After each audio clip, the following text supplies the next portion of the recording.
All right, good afternoon. It is 4 o'clock on Monday. Our update today is going to start with some good news and then move into concerns about where we are in COVID and what we might see moving forward. But let's start with the fact that today is a pretty historic day. As we speak, the president is speaking and then we'll be signing a bipartisan infrastructure bill, which is going to be transformational for this Commonwealth. It'll provide about $170 million extra every year for the next 5 years in road and bridge construction and repair. It's going to make the roadways that our kids travel on their way to school or church, that we travel on the way to work, safer, and that's really important. It's going to help us do major projects like the Brent Spence Bridge, and I hope it helps us speed up 4-laning the Mountain Parkway all the way to Prestonsburg and getting that I-69 bridge built. It's going to help us build the infrastructure for electric vehicles, another $600+ million in clean drinking water and sewer work. It's going to help us have the infrastructure that we need to ensure that an economy that is on fire doesn't just continue for 3 years, but the next 30 years. So an exciting day going on right now in Washington. Also exciting about how it happened. Having people come together from both parties, supporting something that isn't red or blue, Democrat or Republican. Safer roads and cleaner water are just good for every Kentucky and every American family. And here in Kentucky, we continue to invest as well in important projects around the state. Today, we, along with U.S. Representative Hal Rogers, announced $9.18 million in funds for economic development projects in 10 eastern Kentucky counties. When completed, these projects will help support local communities and spur economic growth in the counties of Martin, Letcher, Floyd, Leslie, Knox, Knott, Owsley, Boyd, Pike, and Perry counties. The funding is through the Abandoned Mine Land Economic Revitalization Program. Congressman Rogers has championed this federal funding since 2016. We've seen over $140 million flow into Kentucky. This cycle received more than 70 applications for funding, and the projects selected include Cold Storage, LLC, receives $2.5 million for construction of an agriculture cold storage facility in Martin County, in which an underutilized existing spec building will be converted into a refrigerated commercial facility, allowing apples to be stored up to a year after picking. Cowan Community Action Group was awarded $1 million to equip the Farmers Market Pavilion with cold storage, commercial equipment, and an office and stage, and to expand the Cowan Food Service Kitchen, as well as equip a food truck. Appalachian Regional Healthcare was awarded $750,000 to equip the Highlands ARH Medical Center in Prestonsburg with a diagnostic CT scanner and mammogram equipment. We're going to be able to provide better care to the people of that region. Leslie County Fiscal Court awarded $1 million to expand the Leslie County Recreational Facility by constructing a camping complex. City of Boonville was awarded $600,000 for constructions of cabins to allow overnight accommodations at Sag Hallow Golf Course. KCEOC, Community Action Partnership, awarded $750,000 to purchase an existing building on 10 acres in Knox County for a diesel mechanic shop and a CDL test site. Both critically important types of workers in high demand now that are going to help us put people in that county and the surrounding areas to work. They're going to lease the facility to Southern Kentucky Community and Technical College, which will operate it. The City of Ashland awarded $1 million to engineer and design a parking garage and convention center in downtown Ashland, something that community has needed. Pike County Fiscal Court, $700,000 to install 3,000 feet of electric lines at the Wolf Pit Industrial and Technology Park. We got to get the infrastructure up and ready to be build ready at places like Glendale, which we invested in over decades. Same here, making sure that we're getting that site ready. Knott County Water District, $600,000 for the purchase of 2 backup generators for the system that produces water for 3 counties, servicing 7,000 citizens. Finally, Hazard Community and Technical College, $280,000 for equipment purchases for the expansion of its successful lineman training program. Again, a high demand job that we are training folks for right now. These grants will help provide job growth and economic stimulus to these local communities. The grants are available for projects in 54 Appalachian counties in Kentucky with historic coal mining sites that have the potential to create long-term economic benefits. Since the program's inception in 2016, 63 projects in 23 counties have been selected for funding. Programs generated 143 jobs so far, including 83 positions at Dashcore Aluminum Extrusion Project in Perry County, and more than 258 workers trained in the East Kentucky Advanced Manufacturing Institute and at the Hazard Community and Technical College. So, again, if we want the future that is in front of us with an economy on fire, we have to invest in our workforce, we have to invest in our sites, and we have to invest in our communities. In the upcoming budget, you will see significant investments in our infrastructure, in our people, in our education, in our health. We are ready to rise to be an economic leader. And we have to take the steps that we need to so that we are ready to not only lead, but to continue to be a leader for decades to come. As we move into the COVID update, it starts with the tough milestone that we memorialized yesterday. So yesterday afternoon in the Capitol Rotunda, the First Lady, Lieutenant Governor Coleman, and I were joined by religious leaders and healthcare heroes as we held a memorial service to mark the heartbreaking milestone of losing more than 10,000 Kentuckians to COVID-19. During this somber and appropriate service, we heard the personal stories of loss and of struggle. I also announced the artist and design of a new permanent Team Kentucky COVID-19 memorial that will soon stand on the Capitol grounds as a tribute, as a testament, and as a memorial to everything that we have been through. It's just been a year and a half, and the pain, the sorrow, the grief that this has inflicted upon us is hard to place historically. We've lost over 5 million people worldwide, with over 10,000 of our fellow Kentuckians having succumbed to such an evil virus. As we said yesterday, that means the loss of Kentuckians just to the pandemic in a year and a half is closing in on the total number of Kentuckians lost in World War II, Korean War, and Vietnam combined. Now that 10,000 is more than the population of so many of our Kentucky cities. Imagine them, places that you love and that I love, completely wiped out. And the magnitude of this loss, it has a tendency, along with the period that we have been at war with this virus, to make us numb.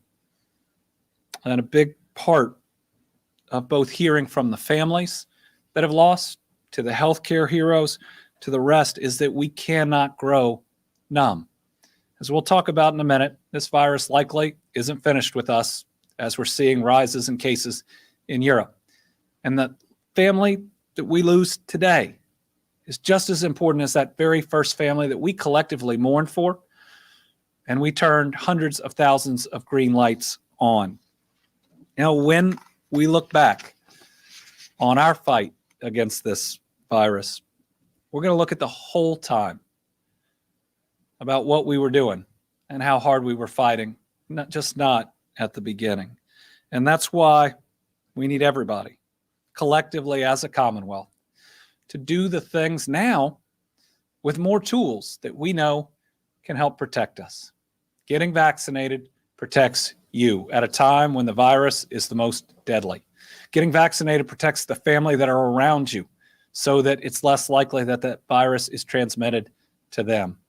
Getting your booster keeps your level of immunity at a place where you are really well protected, but know that protection wanes over time and that booster is necessary.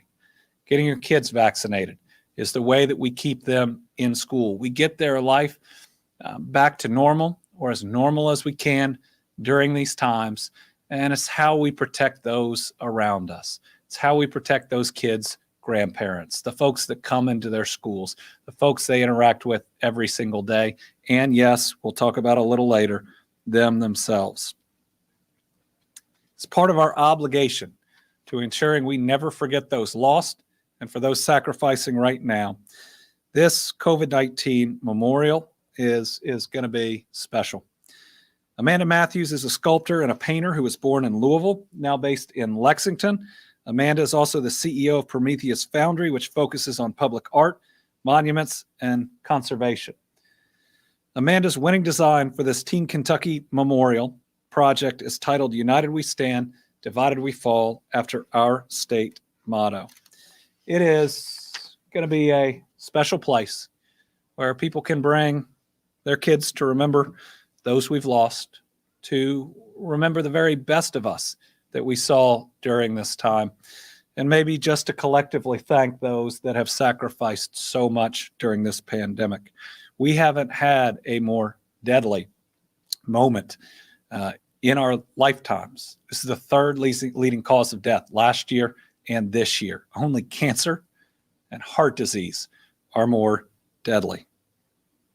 And the sponsors that I want to thank of helping to put this on. And I got choked up yesterday. They're the same groups that have been on the front lines the whole time, that have been sacrificing themselves and have lost some of their own.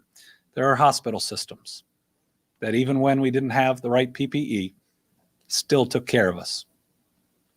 So I want to thank Norton Healthcare, Baptist Health, St. Elizabeth, King's Daughter Medical Health Center, U of L Health, UK Health, and Pikeville Medical Center. You know, part of my faith is that pain, sorrow, and loss, they are a part of life, but that life itself is such a blessing and a gift that we've got to take those moments that we are blessed to be here and hold them tight and appreciate them. But also know during this pandemic that we can do things to lessen the loss and the grief, and to make sure that there are more of those positive moments with families. A lot of families are going to have an empty chair or two for COVID or other reasons this year for Thanksgiving and for Christmas. We'll have two of my extended family members that aren't with us for the very first time. Let's make sure that we do everything we can to lessen the amount of families that are going to spend 2 or 3 holiday seasons without their loved ones. And let's also dig deep, because this virus won't be done until it's done. And the answer to how long we got to battle it is however long it takes. It's out there with one mission to kill as many of us as possible. And so we cannot get tired, and we have to push back. And right now, what we're seeing in Europe is a new rise in cases and a significant rise in cases. What this should tell us is that until we have eradicated, or until we can fully control, until we have everybody vaccinated, this virus isn't done with humanity. It will still look for pockets and places to inflict its pain on. So let's have the humility to know the adversary we face is strong, and to be just as strong in what our response is and how we protect each other. So with that, let me go over the weekend numbers. But you know, the top line here is it does look like we have plateaued. In fact, this last week's numbers are higher than the 2 previous weeks, as is the positivity rate. So from Saturday, 1,561 new cases, 45 new deaths, including a 44-year-old man from Franklin County and a 44-year-old woman from Jefferson County. Sunday, 747 new cases, 11 new deaths. And today, 726 new cases, 10 new deaths, and they include a 43-year-old woman from Fayette County. Our positivity rate at the end of today, 5.73%. That's higher than what we'd like to see, but as I think you'll see in a minute, it looks like we've plateaued on the positivity rate at about 5.5%. And then what we're also seeing is there's now a responsiveness, maybe an elasticity in how our testing goes when there is more disease spreading. We have lots more tests that get done, and then it contracts as the spread is maybe receding. So as we move forward, we may pivot a little bit from the positivity rate and be able to talk about maybe some different indicators now that we're seeing how testing moves that may give us more information. So this last week, overall, 9,506 cases. That compares to the week before, 7,919. And is in fact larger than the week before that at 8,603. So let's look at our stair stepper chart. So as you can see, we had month over month over month of significant, we had week over week over week of significant decrease. And then we saw that slowing. And now we see an increase over the last couple of weeks. That's not a reason to think that there is another surge. This is always how the plateaus have looked. If we look back at the fall and winter surge, we went down and then we'd hop up for the first time after a couple weeks, and then a little down and a little up. That is what we expect to see in the coming weeks. Now, remember, this is still higher than many times outside of any major surge in this pandemic. So it is still a very serious level that we are at. So some of the basic measures that we are taking to protect ourselves that reduce community spread, like universal masking in schools, we need to keep going. Positivity rate, again, as we look at this, remember, it wasn't this last week, but the week before that we saw the first tick up in that. Now, a slight additional tick up, but our positivity rate on a daily basis has been plateaued, going up a quarter of a percentage point or down a quarter of a percentage point on most days. The plateau also appears, and it may take a few more days, to show up in our hospitalization, ICU, and ventilator numbers. So if we look at hospitalization, right, this is, we've had some bumps before on our way down. This one looks a little more steady than what we have seen in the past. Indications are we are plateauing there. This is still far too many people in the hospital. These are our friends and our neighbors. It should be a reminder that the Delta variant, which is about all we're seeing across the country right now, is still very deadly and makes you sick at a much higher rate than the original strain of this pandemic. And think about this. It's that level right now, even with all the monoclonal antibodies and the other treatments. I mean, our treatments are much better than they used to be, but the virus is much stronger and much deadlier and makes you sicker than what we used to see. The ICU chart shows the same thing. Again, a plateau is you never hit a flat horizontal line. What you see is smaller increases and decreases like we saw in the ICU numbers in between the fall surge and the Delta variant. So that's really the Alpha and the Delta. But look, this plateau, if that's where we are, is higher than what it was in between Alpha and Delta. Now, I'll put in a plug here. I think those numbers can and will be lower if everybody gets boosted. Between the Alpha and the Delta variant surges, we were at the top of our game for those that got vaccinated in immunity. And we believe that means less people spread it and you have fewer negative outcomes. Now, as we showed you, about a week ago, waning immunity is real.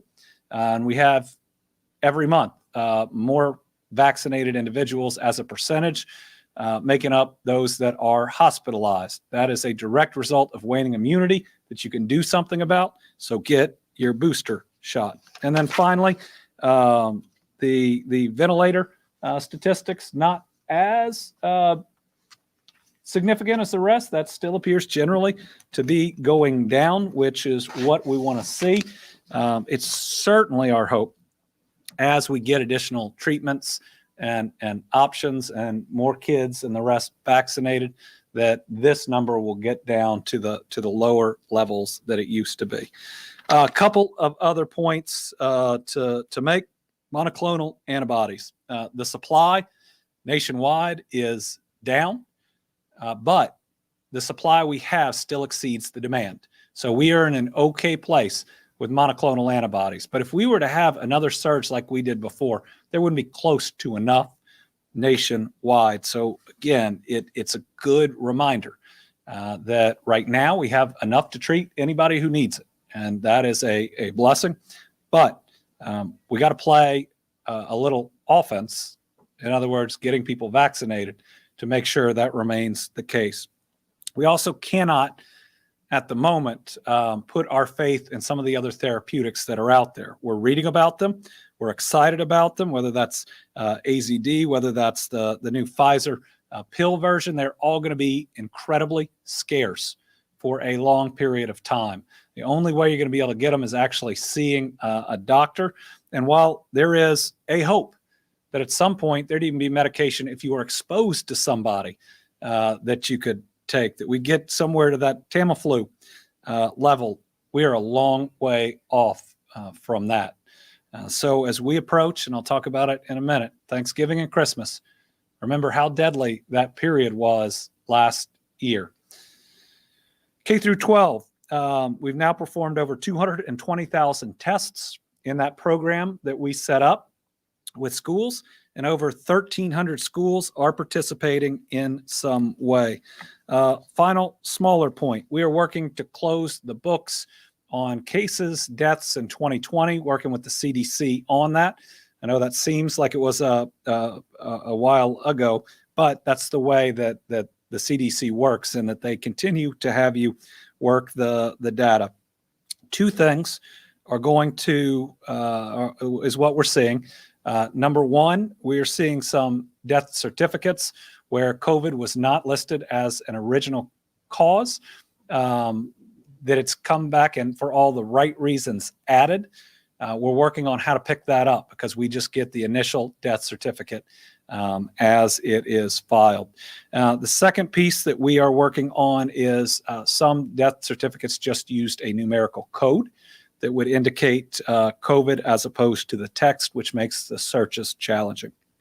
We don't think as an overall amount or percentage that there will be a significant number of additional deaths for 2020, but every death is significant. And we're going to make sure that as we close that, maybe this Thursday or next Thursday, that we're able to provide those exact numbers. And at that point, those numbers are permanent, even for purposes of history moving forward. So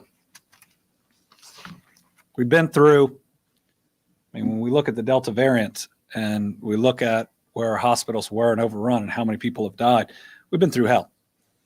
And thank God we've come out of it. We've come out on, most of us have come out on the other side. But we now know we're approaching the time that the Delta variant hit us so hard. And folks, we're entering a time where we really like to get together and be close inside. And that's Thanksgiving and Christmas, or if you're my family, Thanksgiving. My birthday falls in there. My mom's birthday falls after that. And Christmas. I really want everybody to be safe during this period of time. You know, with my family having, for non-COVID reasons, 2 empty chairs that have been at both of those tables almost my entire life, I don't want anybody else to suffer that additional loss. Thankfully, there are so many tools that can make it now safer to get together when, last year we were having to say, have it as small as you can.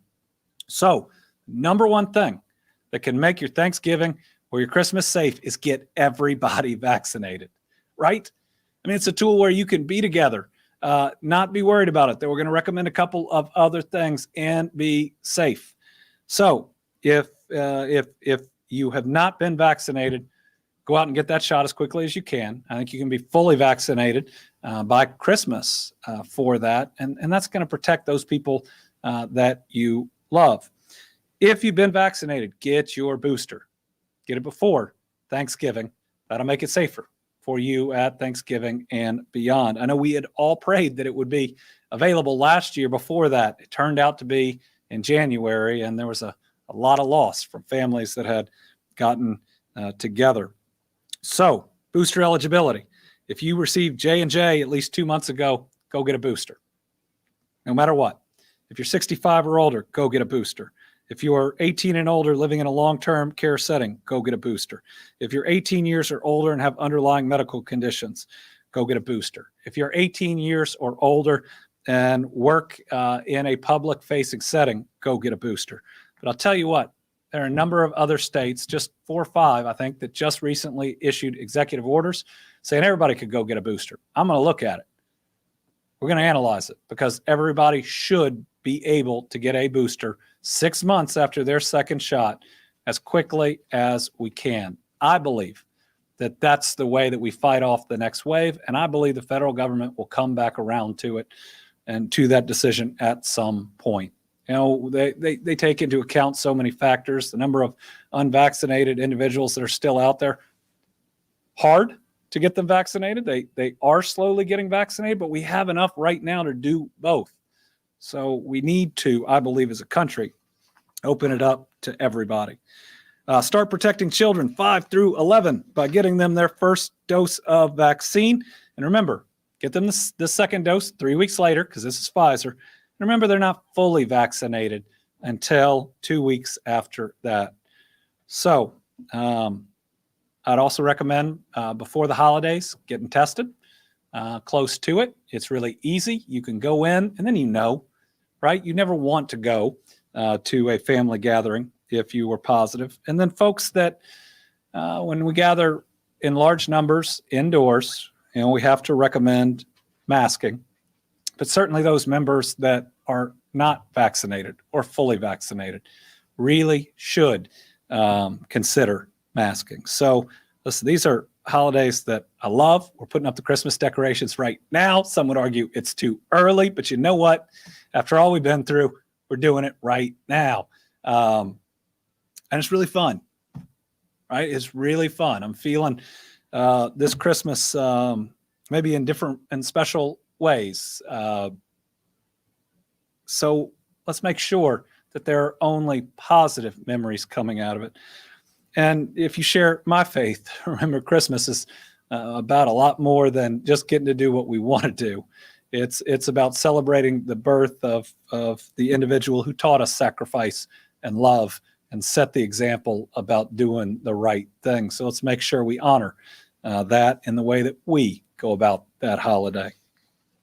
All right, some good news after all that. I mean, we see what's going on in Europe.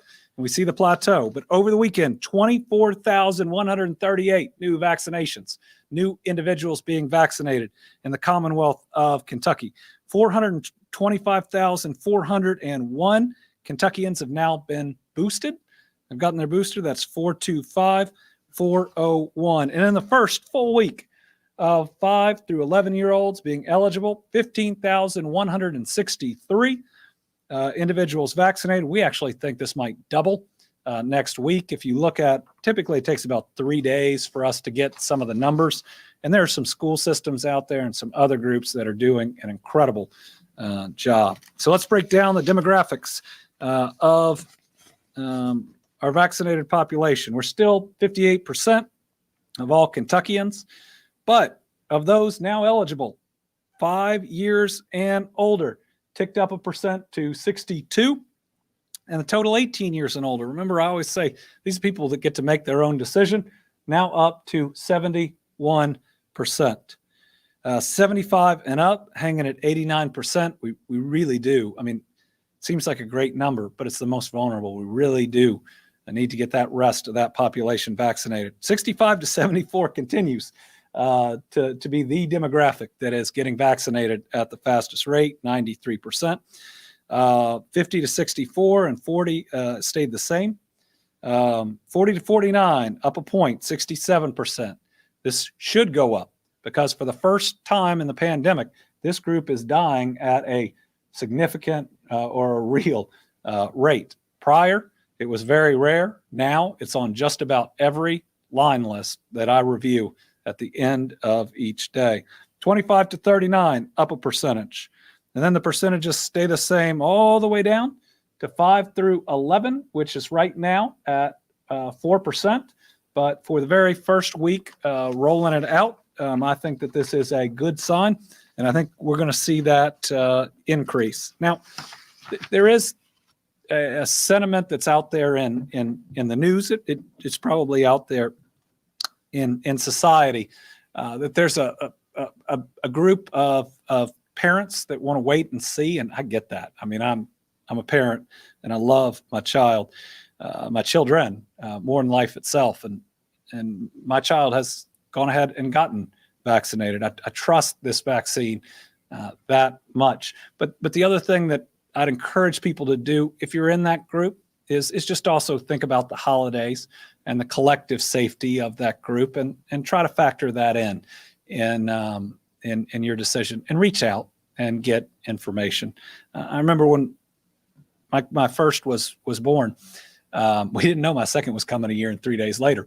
But starting that conversation, even over all vaccines, and at that point, with us having almost no knowledge of the process and the science and the rest, and there were some books out at the time that were suggesting untrue correlations, vaccines and different outcomes. Just talk to the people that talk to your pediatricians. I mean, that's a lifeline when your kids are small. Talk to people that you trust. Hospitalizations. So we saw the concern about the plateau going through our hospital report. Hospitalizations have decreased 4% over the last 7 rolling days. That's the smallest decrease of a percentage.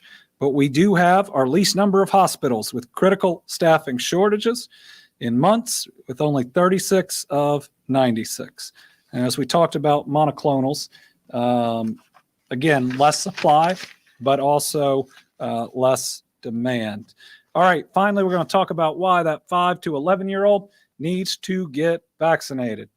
Let's put up first our line chart. 5 to 11 is the dark blue line. And remember, in the beginning of COVID, we didn't see a whole lot of cases because in the beginning of COVID, we looked at every case and the ages and we worried about everybody that got it. And so what it always was the lowest or the second to lowest demographic in cases. How many kids are actually getting COVID and could spread COVID or could get really sick from COVID? And you saw it stayed proportional all the way through the alpha surge, which is the first big one. But look at the delta surge. All of a sudden, it went to the second highest age group for who is getting COVID. This is a direct result of the lack of vaccine availability to them, because it didn't start that way. But you see where we started seeing the blunt in many ways of the vaccines themselves, and even as the Delta variant kicked up after that great period of vaccination, the other age groups didn't go as high because more people are vaccinated. So right now, compared to the rest of the population, if you have a 5 to 11-year-old, they are significantly more likely to get COVID than at any previous time during the pandemic. And it's happened, right? So the next set of numbers is since the beginning of the pandemic for this demographic, 5 to 11-year-olds, 1.9 million cases. That's 1.9 million kids, that age group, that have gotten COVID. 8,300 of them have been hospitalized. If you have a 5 to 11-year-old, picture them, 8,300 kids that age hospitalized. 2,316 with that, very concerning reaction to COVID and what it does to your system. We've lost 94 kids in that age group. Vaccines protect against COVID-19. That is 94 too many. And I believe that if we would get this age group vaccinated, that number would be 0 or incredibly close to 0. And every responsible adult, I think, should want it to be 0. It's also safe. The numbers are just as good as they were for adults, 90.7% effective. And remember, that's with a smaller amount that kids get that's separately packaged and separately provided.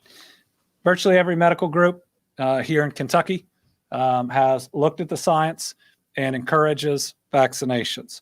That's the KMA, the KHA, any medical organization, and their acronym is saying to get it. So it's available now. You're going to see some of our advertisements that will be out there again with all of these professional organizations because it's safe and we need to protect our children. With that, we'll open it up to questions. Looks like we have 7 total journalists, 2 here and 2 on the line. So we'll start with Tom Latek. Thanks, Governor, and good afternoon to you. Where do we stand with the American Medical Association has today, one of their panels came out that they're going to combat misinformation that's being given out by medical professionals. What can they really do? Question is, the American Medical Association has said they're going to combat misinformation by their by practitioners. What can they do? I think that's a question for them. Obviously, there are licensing agencies. There are rules and standards of conduct. There's, I before this was a practicing lawyer, and there is a group for that as well. But they can also be unified and speak in one voice the truth, but also very quickly denounce those that would spread what is false. And what we have seen is sometimes it takes 10 people telling the truth to combat one person that's telling a lie. And this misinformation is a set of lies. It kills people. There's probably different motivations for why people do it. In many ways, I think if you look at what's going on across the country or the world, it feels like the stages of grief, right? Anger, denial. But we can't let it continue because you'll have conversations and people have believed the lies that people have told them, and it hurts. It hurts those people. Mike Valente. Should Kentuckians expect this virus to become just endemic? It's something that we have to learn to live with, and while we have effective vaccines and therapeutics, it's something we treat almost like flu season. So the question is, should we expect that this virus becomes endemic like the flu or others? The answer is nobody knows. Some of these 1 in 100-year pandemics have turned into that, and some of them have ultimately gone away. I think we get to success either way through the same steps, right? It's ensuring that people get vaccinated.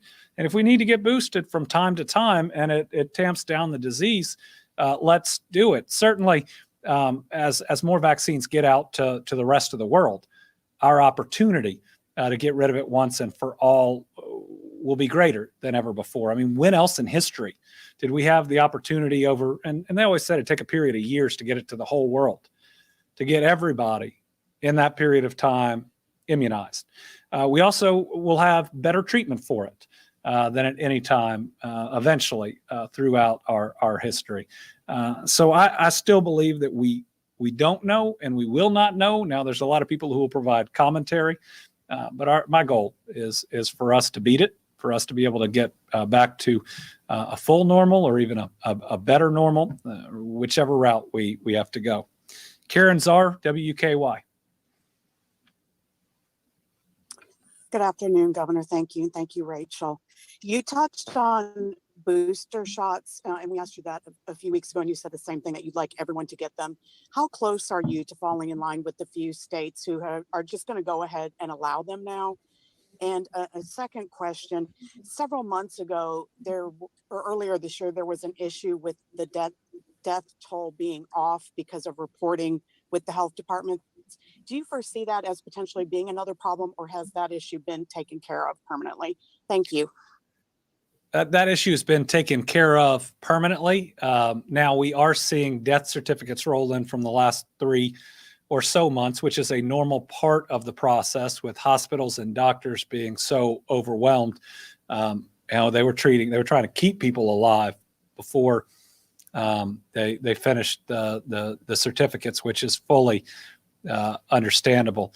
I am analyzing very closely what those few other states have done on setting everybody up to get the booster. I want to know the legal effect because we have different companies that get different instructions in how to provide it. But I want to be clear. I believe that everybody over 18 that's been 6 months since they got their second shot can and should be able to get a booster.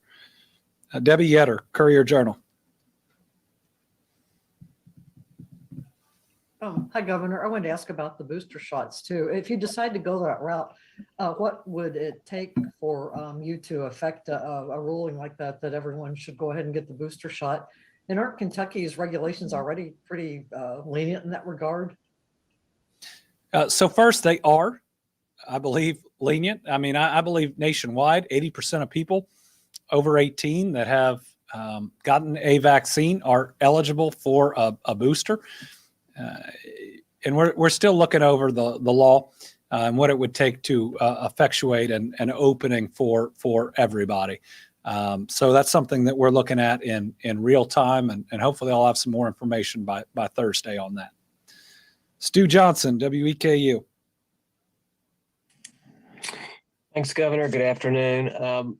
You talked earlier about the last couple of weeks now, how it seems activity has plateaued. I guess the question there is why? Is it, waning immunity? Is it the non-vaccinated breakthrough cases? Is it one more than another? Well, I think it's the natural movement of the virus. Each time that we have had a surge, we have then had declining cases. I think we were able to cut the last fall and winter surge short because of vaccines. I think that saved a lot of lives. But then, it's based on now our level of vaccination and our behaviors. And vaccination includes boosters and levels of immunity. How many people have been vaccinated and what their level of immunity is or what it wanes to, along with are we out doing more and what's a community's stance on masking in businesses and masking in schools and masking in government buildings. So where the plateau occurs, I think, depends on those things, plus the strength of the virus. I mean, we can't not include that the Delta variant spreads more aggressively. If it was the original version, who knows? We might already be close to herd immunity, but that's not the enemy we're dealing with now. Melissa Patrick, Kentucky Health News. Hi, Governor. Is the uptick in weekly Kentucky cases a warning of what's to come, especially as colder states see increases in cases already and the holidays in front of us? Well, I think the uptick in cases is, in the very least, a plateauing that should be maybe not a warning, but a pretty clear statement that this is not done with us yet.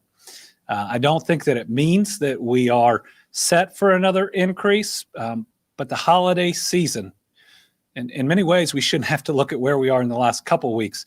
We should look at where we were last year and all the families that lost somebody in December or January that could have been avoided. So in the very least, the fact that we are no longer in a decrease and what happened last holiday season should have people running out to get vaccinated before the holidays this season. You can protect yourself. You can protect your family. If you haven't wanted to do it for whatever reason, just knowing you're getting together with them, do it for them. And last, I think, is April Rickert, WFPL. Thank you, Governor. It's April. Do you expect challenges with vaccination? Do you expect challenges with vaccination to 5 to 11-year-olds if their parents are more likely to be in the less vaccinated age group of 20 to 40-year-olds? It's a really good question. I believe that vaccinated parents are probably more likely to vaccinate their kids, but we haven't seen it just happen. I guess no one's done the research, and that would be interesting for the somewhat older kids whose parents would fall into a somewhat older age group. But I don't want to say necessarily. I'd just say as a parent, with this virus going around and the way that it is, I might think that I'm invulnerable. Oh, but your kid is just so precious, right? And to me, even if I hadn't been vaccinated, it would be, what is everything I can do to protect this child, provided that I believe that it is safe. Now, I think your question also says that this is a chance, in some instances, to maybe have a new conversation with that person in that age group, that maybe 20 to 39 age group that hasn't been vaccinated, and to talk about both them and their child, because their child's safer if they're vaccinated too. So the psychology of all this is so complex, all of it, and it's even changed over time, and sometimes even become inverted in the way that people think about it. So we continue to try every strategy, provided that it is transparent and honest in communicating with people, but we are always open for any suggestion. Okay, so folks, I don't think we have to be alarmed, but we have to be knowledgeable, and we have to be clear on the fact that COVID is still here. But the great news is that we have so many different tools to beat it. Remember, we've lost 10,000 Kentuckians. We don't have to lose more. We have an economy that's on fire that I think everybody wants to be a part of. We are so close to realizing our collective dreams as Kentuckians, a state that others have sometime looked down on. We have a chance to change that, and for us to be the leader. We have waited so long for this moment. So let's make sure we protect one another and do what it takes to beat the pandemic, and then to run forward into a pretty incredible future. We'll be back on Thursday. Thank you all very much.